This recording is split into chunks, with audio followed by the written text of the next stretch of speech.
सभी को सादर प्रणाम।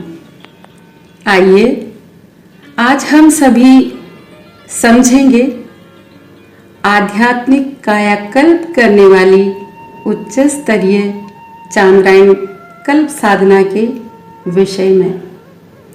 इसका संदर्भ लिया गया है चांद्रायण कल्प साधना की पुस्तक से और इसके लेखक हैं परम पूज्य गुरुदेव वेदमूर्ति तपोनिष्ठ पंडित श्रीराम शर्मा आचार्य जी। तो आइए समझते हैं कल्प साधना का उद्देश्य और स्वरूप क्या है। यह एक सुविदित तथ्य है कि संचित पाप कर्मों का प्रतिफल रोग, शोक, विक्षोभ, हानि एवं विपत्ति आदि के रूप में उपस्थित होता है। विपत्तियों को भुगतने का मूल आधार मनुष्य का भ्रष्ट चिंतन एवं दुष्ट आचरण ही होता है। पाप कर्म के बीज सर्वप्रथम दुष्प्रवृत्तियां बनकर अंकुरित होते हैं। उसके बाद वे पेड़ पौधे बनकर फलने फूलने योग्य जब तक नहीं होते तब तक उनका स्वरूप पतन पराभव के रूप में दृष्टिगोचर होने वाले दुराचरण जैसा होता है। कालांतर में जब वे परिपुष्ट और परिपक्व हो जाते हैं तो आदि व्याधि विपत्ति हानि भर्त्सना के रूप में कष्ट देने लगते हैं। दुष्कर्मों के अकाट्य प्रतिफल से बचने का देवी प्रकोप एवं सामाजिक प्रताड़ना के अतिरिक्त दूसरा मार्ग प्रायश्चित का है।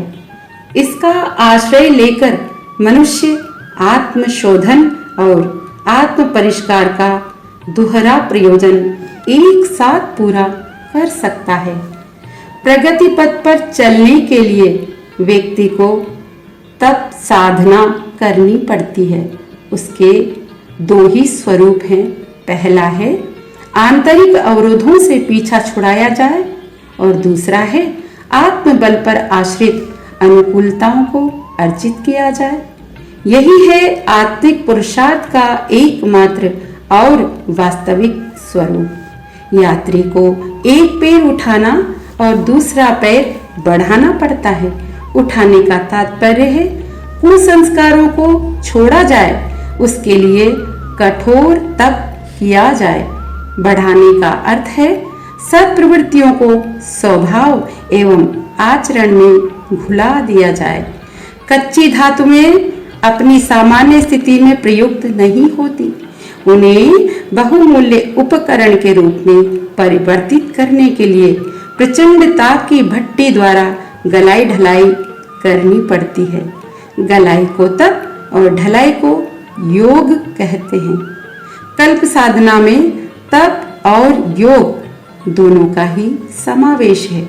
इसकी समूची प्रक्रिया में पग पग पर परिशोधन और परिष्कार के उभय पक्षीय तत्व पूरी तरह गूंथे हुए हैं।